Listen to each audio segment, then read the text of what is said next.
Morning, it's 6 a.m. Hello and welcome to the morning news bulletin here on 3FM 92.7. My name is Deborah Abamens and we are streaming live across our social media platforms and on our website 3news.com.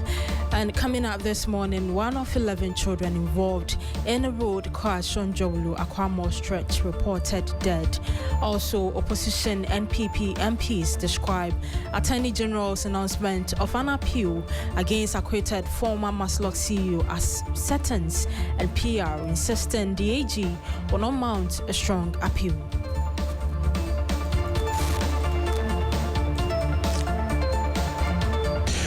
I think that they want the people of Ghana to know that they're doing something about it. Mark my words, the woman is going to walk free. Also, opposition NPP MPs describe Attorney General's announcement as we said, as certain. We have details as they describe the decision of the Court of Appeal to free the former Maslok boss as deeply troubling. Also, ahead of Parliament, they passed the new cocoa board bill guaranteeing cocoa farmers at least 70% of the world market price and introducing pension and education support scheme. But following the mismanagement of the economy that led to our debt restructuring, Cocoa Board could not access syndicated loans again. We have details of these and many more stories for you shortly. Do stay with us.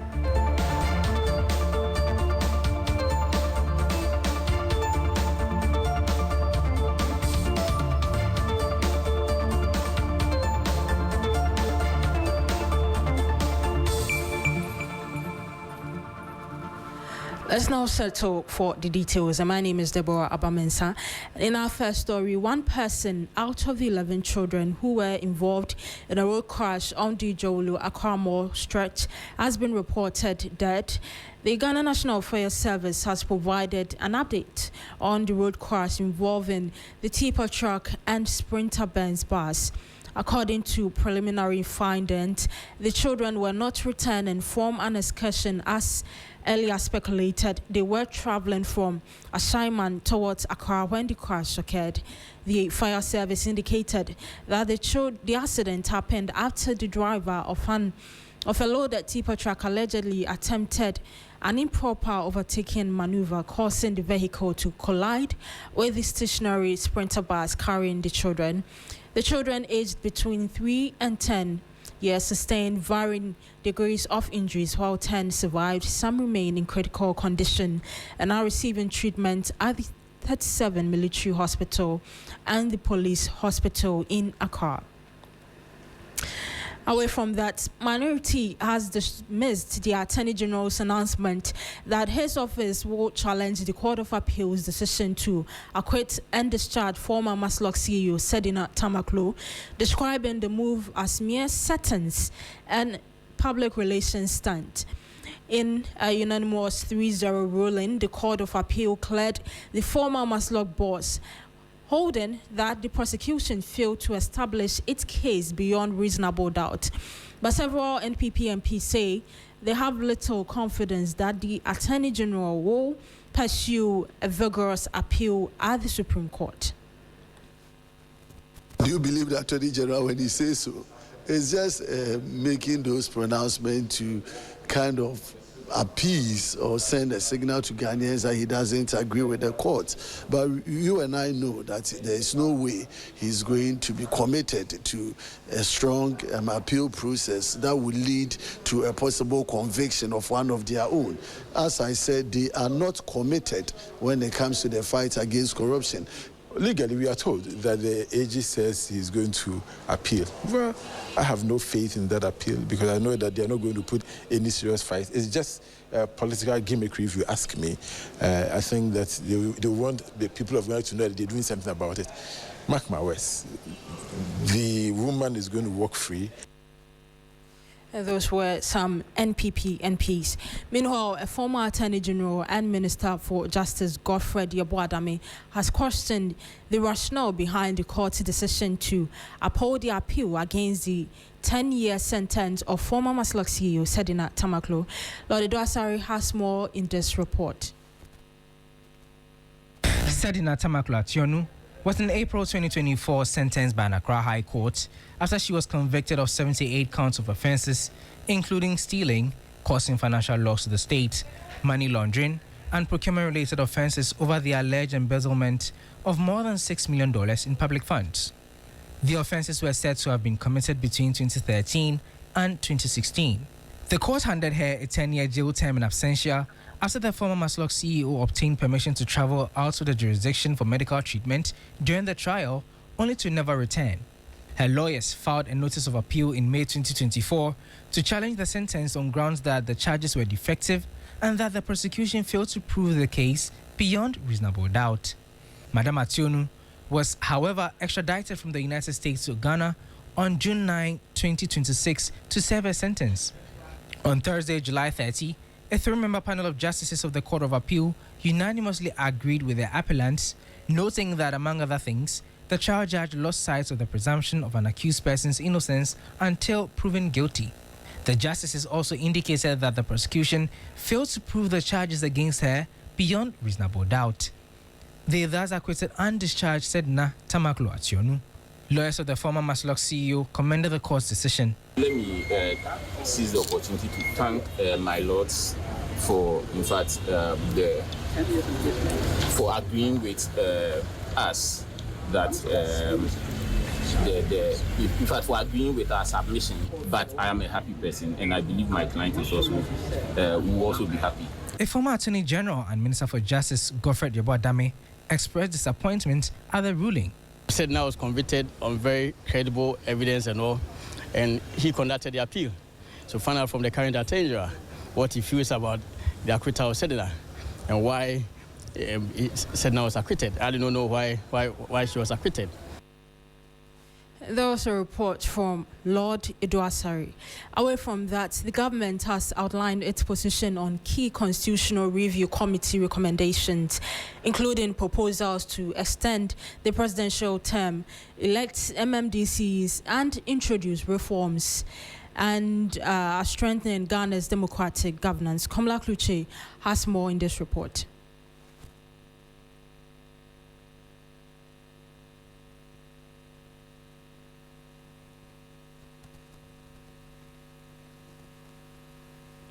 The white paper outlines the government's position on proposals submitted by the Constitutional Review Committee chaired by the H. Kwesi Prempeh Committee, which presented its report to the President on December 22, 2025. Among the proposals accepted by the government are to extend the term of office of the President from 4 years to 5 years, with the term of Parliament extended to correspond with this. Our thinking is practical. Under the current 4-year cycle, the early months of every administration are consumed by transition matters, and the final year is largely consumed by elections. A 5-year term provides a more realistic time frame for the formulation, implementation, and assessment of government policy. on reducing the minimum age to contest the presidency from 40 to 35 years. Government settled on 30 years proposed by the committee to broaden participation while maintaining a level of maturity for the office. First, the government supports a fixed tenure for the Chief Justice. That is a single, non-renewable term of 10 years or until the age of retirement. The government supports capping the Supreme Court's membership. Currently, the committee recommended a cap of 15 justices. The government proposes 19. That is the Chief Justice and 18 justices of the Supreme Court. On holding the presidential elections during the first week of November and a date to be determined by the Electoral Commission to provide a predictable electoral calendar and allow sufficient transition before the presidential inauguration in January. The government also settled on the requirement that the president should pay taxes on his salaries, allowances, and applicable indirect taxes, although retirement, gratuity, and pension will remain exempt. That was a report from Komla Kluche on Constitutional Review Committee recommendations. Meanwhile, private legal practitioner Martin Pebu has been speaking about the position of government regarding the independence of the Attorney General.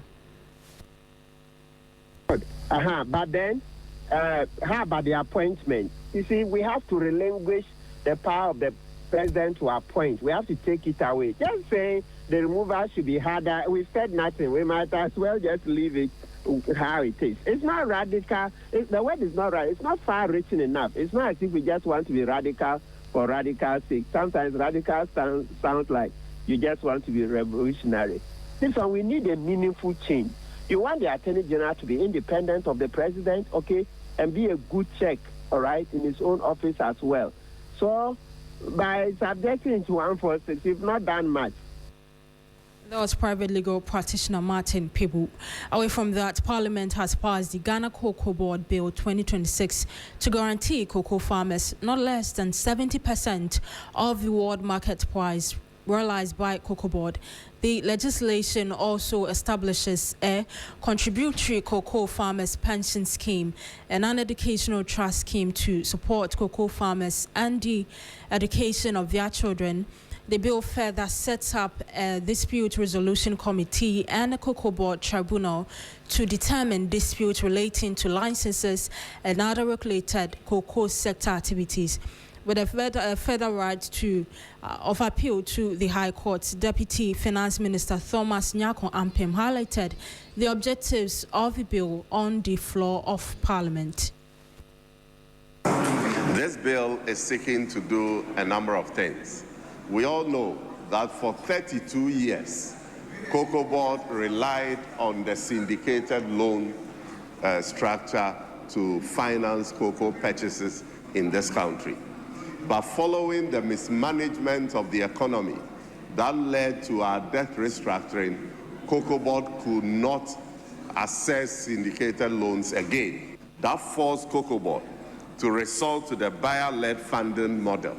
This bill is coming out with a new funding model that will let Cocoa Board source for funding locally.